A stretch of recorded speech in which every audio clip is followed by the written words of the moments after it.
ఆత్మకు జీవమునిచ్చు వాక్యం, ఆత్మను వెలిగించు వాక్యం, ఆత్మను దేవునికి దగ్గరకు చేర్చే వాక్యం. ఈ వాక్యమును మీకు అందించుచున్న వారు వాయిస్ ఆఫ్ బైబిల్ ఛానల్. ప్రభువైన యేసుక్రీస్తు పరిశుద్ధమైన నామములో దేవుని పిల్లలకు శుభములు. ప్రియులరా, అంశము యేసుక్రీస్తు 12వ ఏట నుండి 30వ ఏట వరకు ఎక్కడ నివసించాడు అన్న అంశం మీద వాక్యాన్ని ఆలోచిద్దాం. గమనించండి ప్రియులరా, క్రైస్తవులలో చాలామందికి సందేహంగా మిగిలినటువంటి అంశాలలో ఇది కూడా ఒకటి. అర్థం కానటువంటి పరిస్థితిలో ఉన్నటువంటి వాళ్ళు పరిశుద్ధ వాక్యాన్ని పరిశీలించకుండా యేసుక్రీస్తు 12వ ఏట నుంచి 30వ ఏట వరకు రాయబడిన ఆ సందర్భాన్ని ఆసరగా తీసుకొని అన్యులు యేసుక్రీస్తు భారతదేశానికి వచ్చాడు, భారతదేశంలో 30వ ఏట వరకు ఉండి ఋషుల దగ్గర విద్యాభ్యాసం నేర్చుకొని వెళ్ళాడు అన్నటువంటి ఒక కల్పితమైనటువంటి విషయాన్ని ప్రజల్లోకి చొప్పిస్తూ ఉంటూ ఉన్నారు. అందులో ముఖ్యుడు వేదవ్యాసు గారు. ఆయన సరాసరి ఒక పుస్తకాన్ని రాశాడు. యేసుక్రీస్తు 12వ ఏట నుంచి 30వ ఏట వరకు భారతదేశానికి వచ్చి సాధువుల దగ్గర విద్యాభ్యాసం చేసి యోగ విద్యలు నేర్చుకొని మంత్ర విద్యలు నేర్చుకొని తిరిగి యెరూషలేం పట్టణానికి వెళ్ళి దయ్యాలను వెళ్ళగొట్టాడు, స్వస్థతలు చేశాడు అన్నటువంటి ఒక కల్పితమైనటువంటి విషయాన్ని ప్రజల్లోకి పంపించగలిగాడు తన పుస్తకం ద్వారా. క్రైస్తవులు ఈ విషయాన్ని నమ్మరు, కానీ సందేహం మాత్రం ఉంది. అసలు యేసుక్రీస్తు నిజంగా 12వ ఏట నుంచి 30వ ఏట మధ్య ఉన్నటువంటి సంవత్సరాలలో ఎక్కడున్నాడు అన్నటువంటి ప్రశ్నకు పరిపూర్ణమైనటువంటి సమాధానము తెలుసుకోలేక ఇబ్బంది పడుతూ ఉంటూ ఉన్నారు. కనుక ఈ అంశాన్ని మీ ముందుకు తీసుకొస్తూ ఉన్నాను, జాగ్రత్తగా వినండి. ప్రియులరా, పరిశుద్ధ బైబిల్లో ప్రశ్నకు సమాధానం స్పష్టంగా ఉన్నది. దానిని పరిశీలించి తెలుసుకోవటమే మన పని. పరిశీలించకుండా మనుషుల జ్ఞానముతో చెప్పేటటువంటి మాటలు, కల్పించి చెప్పేటటువంటి మాటలు మనలను ప్రభావితం చేస్తే ఇలాంటి సందేహాలు మనలో అలాగే నిలిచిపోతాయి. కనుక ఇలాంటి సందేహాలకు సంపూర్ణమైనటువంటి వివరణ మీకు ఇయ్యాలని ఈ అంశాన్ని మీ ముందుకు తెస్తూ ఉన్నాను. యేసుక్రీస్తు 12వ ఏట నుంచి 30వ ఏట వరకు ఎక్కడ ఉన్నాడు అన్నటువంటి అంశాన్ని ఆలోచిద్దాం. లూకా సువార్త 2వ అధ్యాయము 41వ వచనం నుంచి చూద్దాం. పస్కా పండగ అప్పుడు ఆయన తన తల్లిదండ్రులు ఏటేటా యెరూషలేమునకు వెళ్ళుచుండువారు.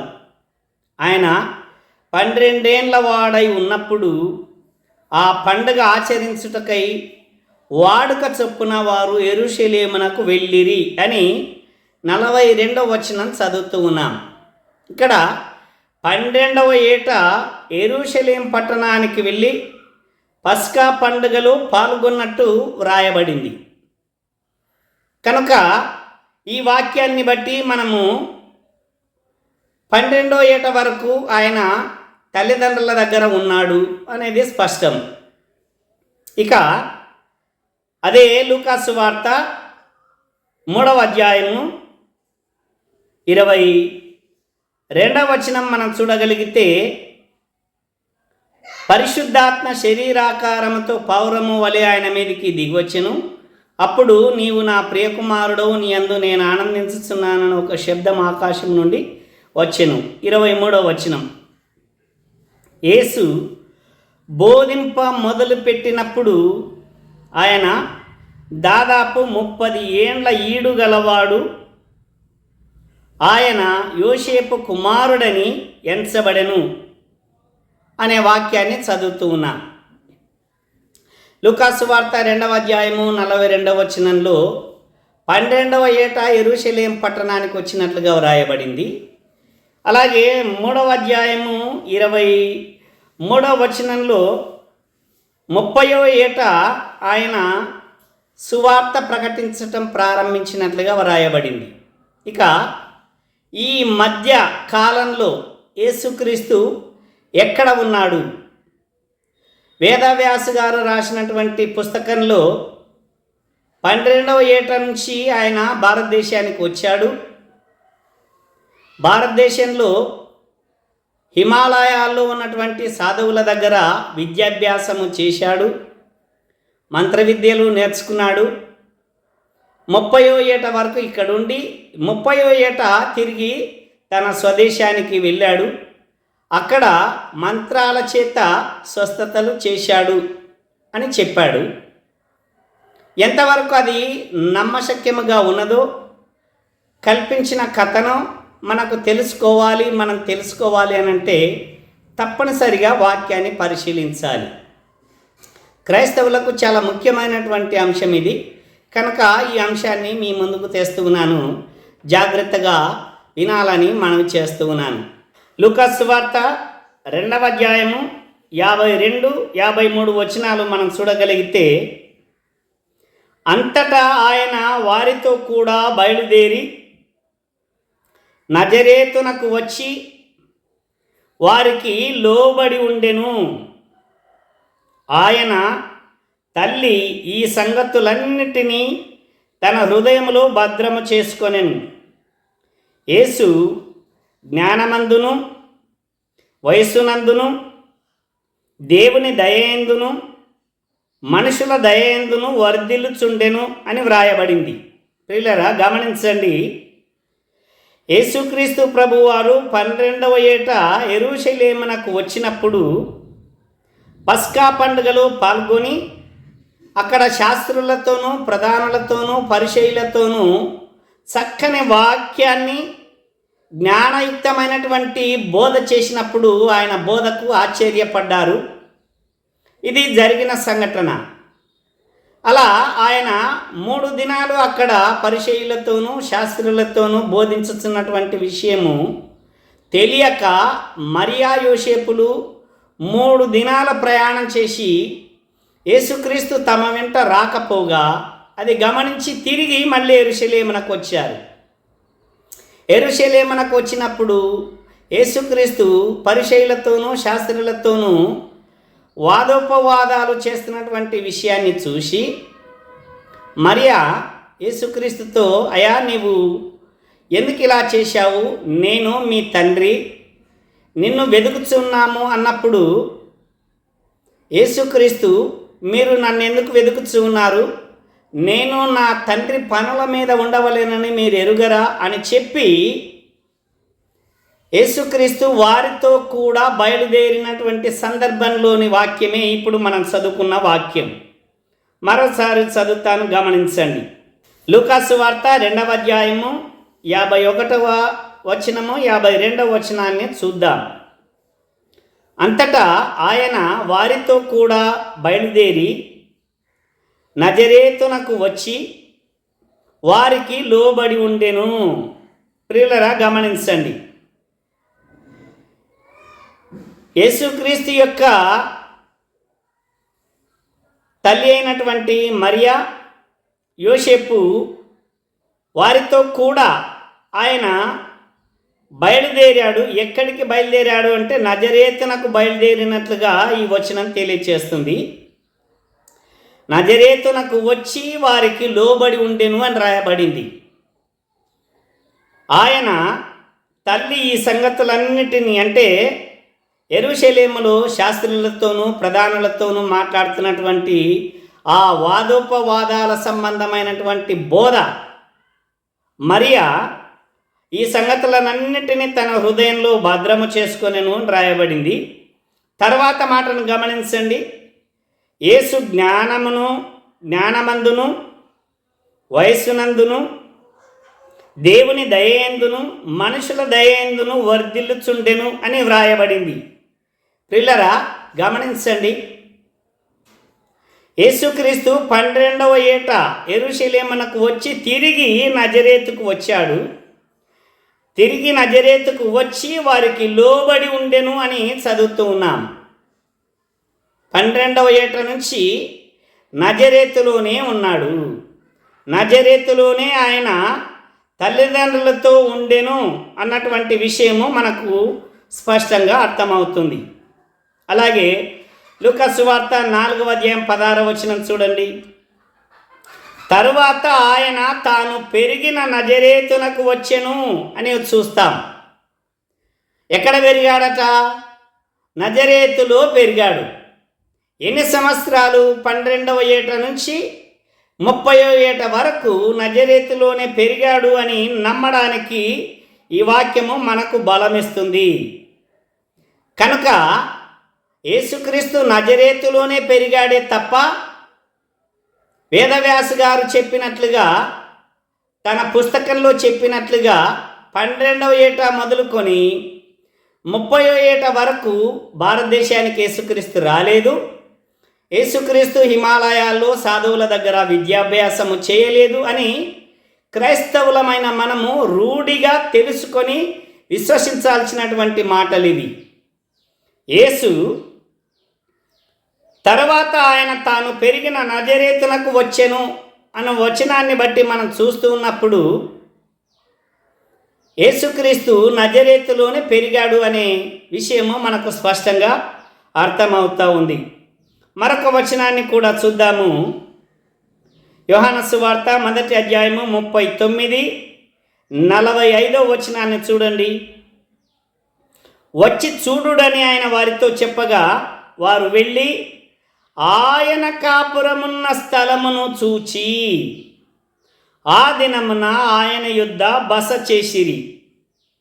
ఫిలిప్పు నతనయేలును కనుగొని, ధర్మశాస్త్రములో మోషేయు ప్రవక్తలను ఎవరిని గూర్చి రాసిరో ఆయనను కనుగొంటిమి, ఆయన యోసేపు కుమారుడైన నజరేయుడగు యేసు అని అతనితో చెప్పెను అనే వాక్యాన్ని చదువుతా ఉన్నాం. యేసుక్రీస్తు ఎక్కడ కాపురం ఉన్నాడట అంటే, తల్లిదండ్రులతో ఎక్కడ నివాసం చేశాడు అని అంటే నజరేతులోనే నివాసం చేశాడు అని మనము నమ్మి విశ్వసించటానికి ఈ వాక్యము బలమిస్తుంది.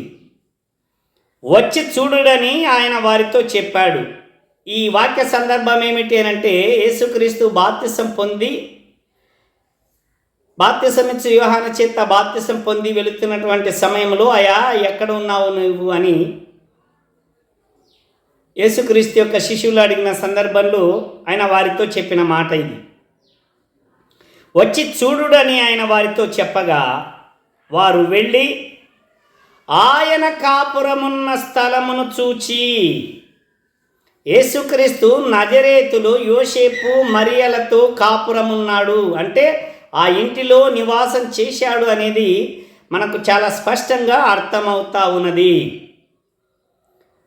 ఈ వాక్యాలను బట్టి ఖచ్చితంగా మనము విశ్వసించాల్సిన విషయం ఏమిటి అంటే, యేసుక్రీస్తు ప్రభువారు నజరేతునకు వచ్చాడు.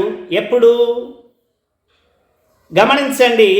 మత్తయి సువార్త 2వ అధ్యాయము 23వ వచనములో మధ్య భాగంలో, స్వప్నమందు దేవుని చేత బోధింపబడిన వారై గలిలయ ప్రాంతమునకు వెళ్ళి నజరేతను ఊరికి వచ్చి అక్కడ కాపురముండెను. ఆయన నజరేయుడు అనబడునని ప్రవక్తలు చెప్పిన మాట నెరవేరునట్లు ఇలాగు జరిగెను అని వ్రాయబడింది. పసితనంలో ఉన్నప్పుడు యోసేపు మరియలు ఐగుప్తునకు వెళ్ళారు బాలుడైన యేసును తీసుకొని. కొన్నాళ్ళు జరిగిన తర్వాత హేరోదు మరణానంతరము గబ్రియేలు దూత స్వప్నమందు వారికి చెప్పినప్పుడు తిరుగు ప్రయాణం చేశారు. ఆ తిరుగు ప్రయాణం చేసినటువంటి సందర్భాన్ని మనం ఇక్కడ చూస్తూ ఉన్నాం. స్వప్నమందు దేవుని చేత బోధింపబడిన వారై గలిలయ ప్రాంతమునకు వెళ్ళి నజరేతను ఊరికి వచ్చి అక్కడ కాపురమున్నారు అని వాక్యాన్ని చదువుతా ఉన్నాం. ఎవరెవరు అని అంటే మరియా యోసేపులు గలిలయ ప్రాంతంలో ఉన్న నజరేతను ఊరికి వచ్చి అక్కడ కాపురం ఉన్నట్లు చూస్తూ ఉన్నాం. అదే విషయాన్ని యేసుక్రీస్తు రూఢిపరిచాడు. యోహాను సువార్త 1వ అధ్యాయం 39-45 వచనాలలో, వచ్చి చూడుడి అని వారితో చెప్పగా వారు వెళ్ళి ఆయన కాపురమున్న స్థలమును చూచి ఆ దినమున ఆయన యొద్ద బస చేసిరి అని చదువుతా ఉన్నాం. ప్రియులారా, కనుక మనిషి ఊహను బట్టి చెప్పు మాటల చేత ప్రభావితం కాకుండా, మనిషి ఊహ ఎప్పుడు ఊహనే, నిజం ఎప్పుడు కాదు, నిజం ఎప్పుడు ఊహ కూడా కాదు.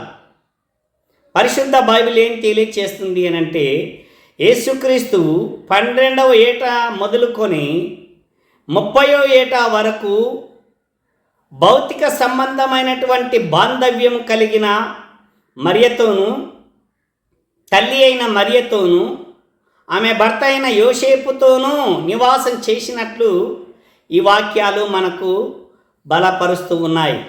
కనుక ప్రియులరా, నమ్మండి, నమ్మి విశ్వసించండి.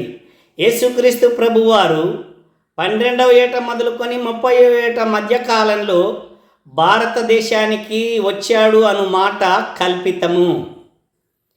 హిమాలయాల్లో ఉన్న సాధువుల దగ్గర విద్యాభ్యాసము చేశాడు అని చెప్పే మాట కల్పితము. కల్పితాలెప్పుడు నిజాలు కావు, నిజాలెప్పుడు కల్పితాలు కావు. కనుక యేసుక్రీస్తు ప్రభువారు నజరేతను ఊరిలోనే నివాసం చేశాడు. నజరేతను ఊరిలోనే ఈ సంవత్సర కాలమంతయు నివాసం చేసినట్లు మనము రూఢీపరుచుకొని విశ్వసించవలసినటువంటి మాట. మరొక్కసారి మీకు తెలియచేస్తూ ఉన్నాను. ప్రియులరా, యేసుక్రీస్తు ప్రభువారు 12వ ఏట నుండి 30వ ఏట వరకు మధ్య జరిగినటువంటి కాల పరిమాణములో ఏ ఊరికి వెళ్ళలేదు. అన్నిటిని మించి వేదవ్యాసు చెప్పినట్లుగా భారతదేశానికి రాలేదు. హిమాలయాల్లో సాధువుల దగ్గర విద్యాభ్యాసము చేయలేదు, మంత్ర విద్యలు నేర్చలేదు. ఇది కల్పించిన మాటనే తప్ప పరిశుద్ధ బైబిల్ నిర్ధారిస్తున్నటువంటి మాట కాదు. ప్రతి క్రైస్తవుడు నిర్ధారించుకొని విశ్వసించాల్సిన మాట ఏమిటి అని అంటే, ఈ వాక్యాలు మనకు జవాబిస్తూ ఉన్నాయి. మరొకసారి ఆ వాక్యాలను మీ ముందుకు తెస్తూ ఉన్నాను. మనసులో స్థిరపరచుకుని వాక్యమందు బలపడండి. గమనించండి, లూకా సువార్త 2వ అధ్యాయము 51-52 వచనాలు. అంతటా ఆయన వారితో కూడా బయలుదేరి నజరేతునకు వచ్చి వారికి లోబడి ఉండెను. నజరేతులోనే ఉన్నాడు. నజరేతులో ఉన్నటువంటి ఆయన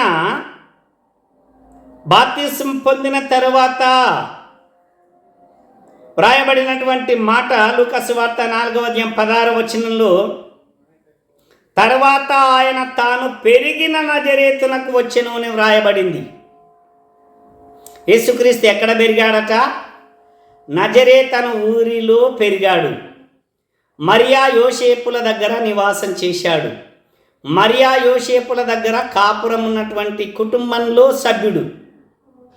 అంతే తప్ప ఆయన బయటికి రాలేదు, భారతదేశంలో నివాసం చేయలేదు, భారతదేశంలో వేద విద్యలు నేర్చలేదు. ఇది క్రైస్తవులమైన మనము తెలుసుకొని విశ్వసించాల్సినటువంటి మాట. దేవుడి కొద్ది మాటలు మన హృదయాలలో ఆశీర్వదించునుగాక. ఆమేన్.